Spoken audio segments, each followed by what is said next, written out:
Hello, hello. What's going on, everyone? I am Jevon Wooden, and this is our first LinkedIn Live, YouTube Live, all the lives of 2026. And I have my friend Emily here. Emily, I'm going to let you go ahead and introduce yourself because you do it better than I can. So go ahead.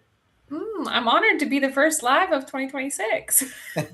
Yeah. um, Emily Adams, co-founder of Leading with Human Design. We do human design for leaders and business owners. And a little bit about myself for as an intro. I worked in manufacturing automotive for like a decade, transitioned to cybersecurity, transitioned into business owner, and then we built our first tech platform last year. So that's kind of a summary of it. A lot of people know me for my backstory or my background of leaving the Amish culture at 17. So I tend to get a lot of questions about that. Well, this is awesome. We have a very interesting conversation upcoming, man, because you've done a lot, you've seen a lot, and you transitioned and pivoted a lot. So, with that said, I mean, first off, human design. A lot of folks think they know. I thought I knew, but you just opened a whole new door and window for me, Emily. So, please tell us, what is human design and how do we lead with it? Yeah, so human design is not a personality test. It is very unique to you and your birth time, your birth location, and nobody has your same design. It doesn't matter if you're born at the same point, at the same time, at the same hospital. Nobody has the same human design. And so what it's based off of is the astrology, quantum physics, Kabbalah, tree of life, and then I think I'm missing one more that pulls in all your data. And how you use it to lead is I usually tell people if you're going to go down the human design rabbit hole, start with your design type, your inner authority, and your profile lines. So your design type will tell you exactly how you operate, how your energy comes, like how other people perceive you versus like how you think you are. And then your inner authority helps you on your decision making process. So that will Mhm. tell you if you make a decision in a like immediate yes no, or if you need to ride the wave of the emotion out before you actually can make the decision. And then the profile lines really just give you a deeper knowledge. I use this huge in my business now. I'm a 4-6 profile line. So what that means is I build relationships and I'm a just natural leader. And then I do my marketing based on that. So that just gives you a deeper knowledge of who you are, how you operate, and what your natural strengths are. Now, if you want to take this one step more, and this is what we do with a lot of our clients, is teach them the strengths and then the challenges, and then how you can like decondition yourself from those challenges to embody more of who you are. Hmm. So how there's a lot to unpack there because I'm like, okay, how do I find my design type and my profile lines and all these other things? Is that something I need to do like an assessment, or is it a website I go to? How do I get all of that information? Well, you can go to the tech platform that we built and get it for free. You can start Okay, there. okay. Drop Um, off. Feel free to drop it. Drop the link. Yeah, I can send you the link too, but it's app at humandesign.com. And one of the things I will say, if you're going to pull your human design chart, do not use OpenAI. So don't use Claude or ChatGPT because it will not pull in your birth time and your birth location the way that you need it to. You Hmm. have to actually have an API that's built that has a system. So there's other free websites you can use out there besides ours, but ours is built like on an API and not open AI because you will get mixed results. Gotcha. So if I go to one, I might get something completely different than the other. So how Correct. do I know like what's correct? Do I go to you to read it or? Well, I would say go to the website that has an API that's pulling in the data. That's how you know that the information is correct. So if you use the tech platform we built versus like Jovian Archive or BodyGraph, you're going to get the same results. But if Gotcha. you use Okay. like OpenAI, like ChatGPT, Claude, or Gemini, you're not going to get the same results because they don't know how to pull in that data. Gotcha. And then once I get all this information, say I have you, I come to you, how do I leverage that to lead better? How you leverage it is it really teaches you who you are at your core. So I'll give you an example. There's 5 design types.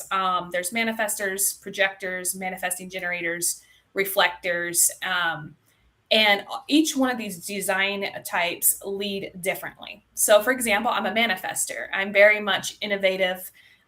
Don't ask for permission. I just run. I say, hey, this is what I'm going to do. If you want to come with, cool. I don't care. Like, zero care in the world. Like, we're very disruptive. We say the things that most people won't say. We do the things that a lot of people tell us that we're crazy. Like, we have this, like, we can come across very intimidating, right? Mm. Versus my business partner, who's a projector, who is very much structure and can see things that most people cannot see in structures or operationalize things. They have a different way of viewing things. They would not be the disruptor, right? So the more that you understand about yourself, the better that you can lead. So you're not trying to lead off of somebody's framework that, hey, this leadership framework works great. And I'm like, no, it actually doesn't. So Mm. it kind of brings you back to yourself and like, okay, what's going to work for me and how I lead versus, trying to be someone that you're not. Gotcha. And I know a lot of folks are like, man, this sounds cool, but I took so many other assessments. And you was like, from the outset, you said this is not a personality assessment. So is this something that they do one time and it's good forever, or is it point in time? Yeah, one time. And even if you did it today versus tomorrow versus 2 weeks, you're going to have the same results every single time. And once you have it one time, I say then start to learn and study it, but also embody it. So, what I mean with that is, for example, if you're a manifesting generator, and fun fact, 70% of the world is generators or manifesting generators, and Interesting. they love to have multiple things going at the same time. Well, a lot of the world will tell them niche down, niche down, niche down, right? Focus, focus. And it's like, that doesn't work for them to lead that way. So they all a lot of times have to have multiple projects that they're very passionate about to keep the energy flowing for them. So when I say embody your design type, like, don't feel guilty or bad that you have all these things going. If you can handle it, like, run with it. Or, if you're a manifestor and you're building like this tech platform or something, innovation that people are like, you're crazy. Embrace that, like, Right. really embrace that and embody that, because that's who you are. So, does now with the human design, is it impacted by if you interact with another type of human design? It can be. So, and there can be multiple different ways that you can impact each other. And the more awareness that you have as you operate, the more you're start to pick up on other people, kind of what their design types are. So, I don't, when I'm around a lot of manifesting generators and generators, they have so much energy, right? I don't have that energy capacity that I can see. And I'm like, oh my goodness, they're driving me like crazy. Like, I work in sprints. So, like, I work, I'll get up and I might work 6 hours straight and not take a break, but then I'm done for the rest of the day. Or, I'll work 7 days straight and then take 2 or 3 days off. Like, depends on where, my energy's at. So, you can very much impact each other, and how this shows up in team dynamics. We just took a whole team this process. Is if there's a lot of this energy and there's not boundaries, standards, or respect, they will burn themselves out, like, Hmm. because they're with each other. And so they, build this competition, and it's like, it's really not a competition. But yeah, to answer your question, it can. Interesting. Oh, that's pretty cool. I mean, it kind of reminds me of like this is amazing because I think of like disc and how people interact from the disc standpoint. So it takes it like a step further because then you know how when you interact why they're driving you crazy, and it's kind of like emotional intelligence tied into it inherently because it's like, hey, I know myself. I'm learning you. Are there some questions that I could ask? Like, say I did my human design and I know all of my stuff. Are there some questions I can ask to kind of get to know someone else's human design, or should I just ask them like, "Hey, go take this test"? You can ask them certain things, and certain things can be, how do they operate? Do they have a lot of energy? So, for example, projectors don't necessarily have a lot of energy, but they are the most efficient people. So they don't run on this motor of energy the way that manifesting generators or generators do. Because when generators and manifesting generators are lit up with joy and satisfaction, they will work for days, like days, no breaks, right? They're so passionate, Interesting. right? I wonder Now, if a lot of coders and stuff are generators because they can do a hackathon for 48 hours plus. yeah, Yes. Now, projectors, they don't have that energy. And so a lot of times they will start to burn out because they're trying to keep up with everyone. And you should not try to do that. So you can kind of start to pick up themes, right? And to start to understand, okay, that's how projectors operate. And the manifestors, from what I'm told, I get a lot of feedback, is people can feel our energy as soon as we walk in the room. They either hate us or love us. And so if you're around a manifestor, you're like, I don't really like them. That's probably why. Like it happens. And then you have the reflectors. Reflectors are only 1% of the world, Hmm. and they reflect the environment. And so, depending on where they're at and what they do, an example of this, if they're working in a toxic environment, they're going to get all guns out and they're going to be suing the toxic environment. Like they're going to reflect that right back into a work culture. And they have the beautiful way also to reflect back. I have some reflector friends. Reflect back your greatness and your beauty back to you in ways that no one else could do. Interesting. And you also mentioned like some numbers. How do the numbers come into play?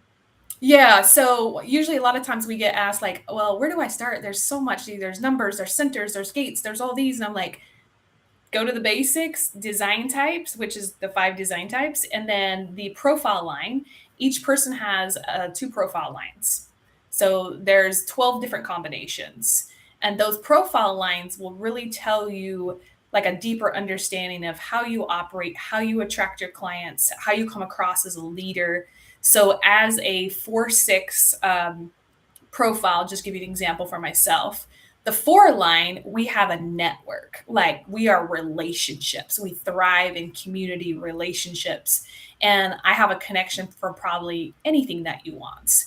You need a software developer team, I got it. You need somebody in VC, I got it. Like wherever. So we're like the networkers. The flip side of that, the shadow side, is sometimes we get frustrated because not everybody makes connections the way we make. Because Hmm. we'll make 30 or 40 connections a week and then we might get 2 or 3 back, right? So that's Right. the challenge of that. But then the 6 line is the natural leader line, and people just want to be around us to be around us. And sometimes we're like, why, the challenge of that is like, why do you want to be around me? So those profile lines really help you kind of understand purpose, mission. For me, it's helped me really find my voice in like where I can like continue to grow my business. And also I know in a 4 line setting, I do very well in teaching, workshops, speaking. And I also, my throat is defined, which is the centers, which is another story. But Wait, knowing you said that, your throat is defined. yeah, you have defined and undefined centers. Hmm. So through human design, you can also understand if you have a defined center, that is like your own thing. So we'll just take the throat, for example. My throat is defined, so I would never speak on a topic that I have not lived or experienced.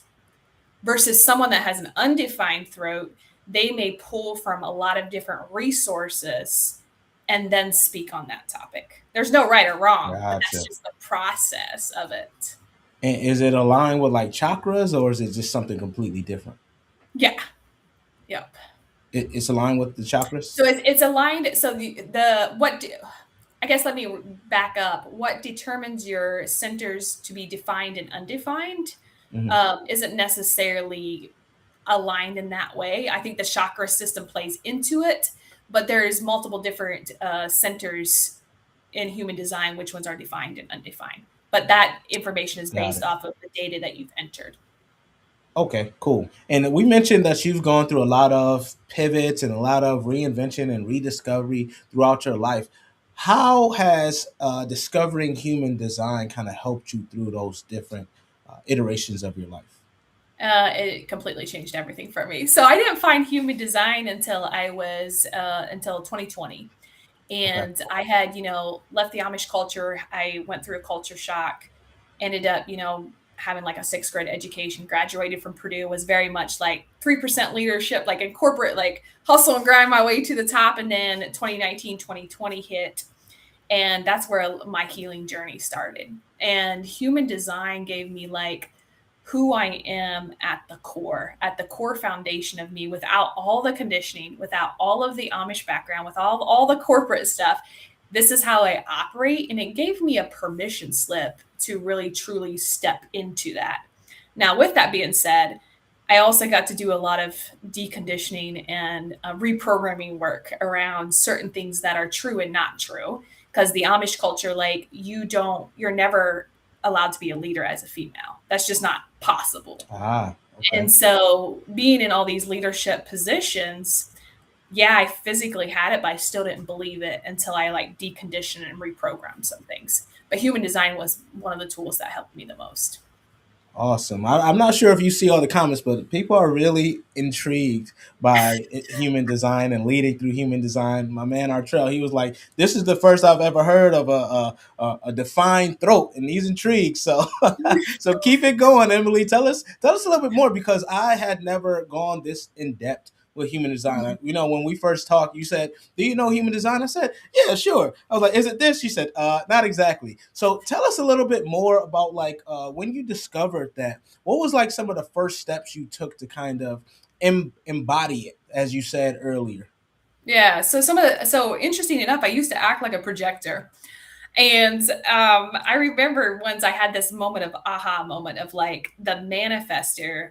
We're 9% of the world, and we're kind of few and far in between, and we kind of are those types of people that we just kind of like we either communicate a lot and then we pull back, communicate then pull up, right? That's just kind of our energy. And I realized for me, trying to stay caught up with the rest of the world of constant communication, even with friends or even as a parent, I've got two boys. I can't be in that loop. And I had to break myself. I'm like, okay, if I just go and operate like a manifester and I work in sprints and I parent in sprints, what happens? And so, what I did with my boys, I'm a single parent of two boys, they're 16 and 18. And when I first started, I was like, look, this weekend, I'm not going to be your mom. I'm just going to be your friends. And that gave, like, as soon as I informed, because each design type also has a strategy, and my strategy is to inform.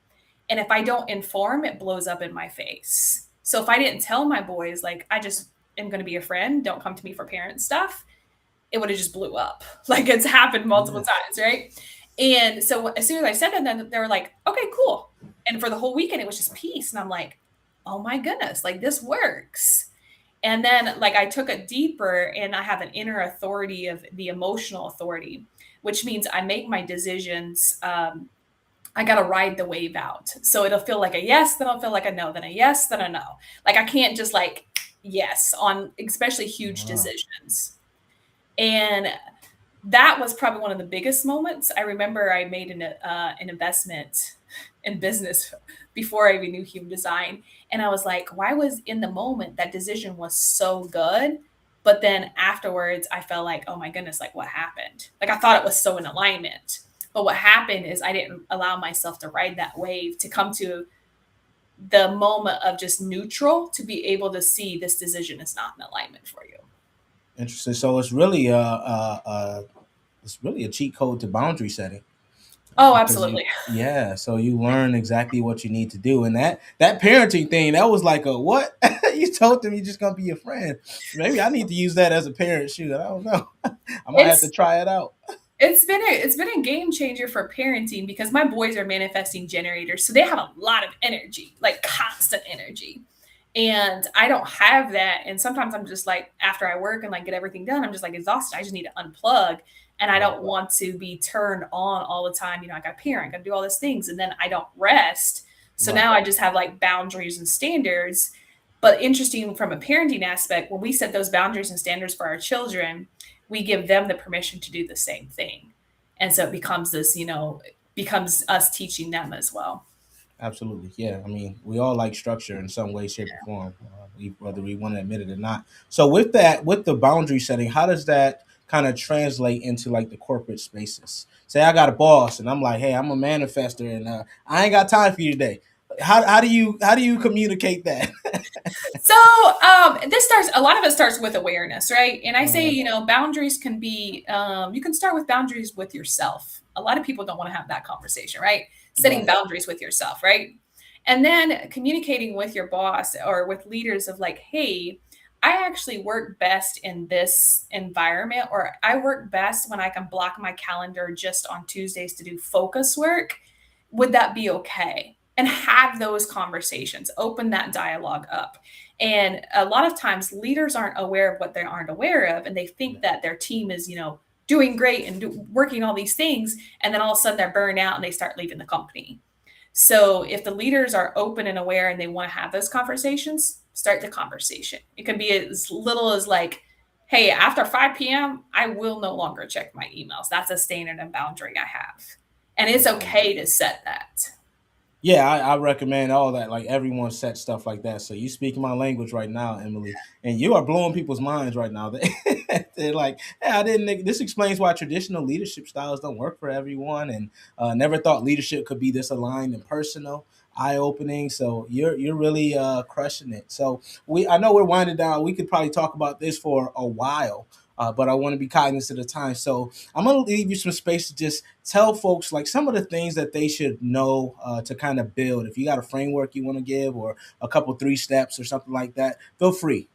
Yeah, I would say the very first thing is go pull your human design charts. That's the very first step. And then make a commitment to embody one piece of that chart, whether it's your design type, whether it's your profile lines, whether it is your inner authority. And if people are like, well, I don't know how much time I have, look, you have ChatGPT and Claude. Take a picture of your design, your human design chart, upload it and say, break this down like I'm 2 years old. So if you don't want to go through our tech platform where we break it down every single day for you, do that route. That's free. Like it's literally free to do. But the key piece here is to actually do the work. Don't let it just be another, data source for you, but to actually do the work and just 5 minutes a day. That's all it takes. Awesome. No, I love it. And yeah, that's the thing. You got to implement once you get the data. So, Emily, this has been phenomenal. I know you got a lot of people who want to connect with you. So, what's the best way to do so? LinkedIn is probably my best platform. Always happy to have any conversations on LinkedIn. Feel free to DM me. If you want to deep dive in your human design, I have a free workshop. I have 2 free workshops in January, one on the 13th and one on the 22nd. You can literally bring your human design chart and we will workshop it right there and whatever you want to solve. Okay. How do they sign up for those? They can just DM me because it's a Zoom registrations Oh, okay. link. Okay, cool. So you go on LinkedIn, search Emily Adams, human design. What does it say, Emily? Human design, leading with human design. Leading with human design. Yep. Yeah, Emily Adams, we're leading with human designs and connect with her. This has been a phenomenal conversation. Great way to start the year off as well for the first live discussion. Thank you so much, Emily, for all of your knowledge about leading with human design. And to all of those who tuned in and who will tune in on the recap, drop your comments below. Connect with Emily. And if you are not connected with me, your host, Jevon Wooden, go on LinkedIn, search me. You'll see my name with a light bulb. And go to my YouTube channel, just search Jevon Wooden, and make sure you subscribe so you don't miss conversations like these. Until next time, everyone, we actually got one coming up for you later today. Keep us in.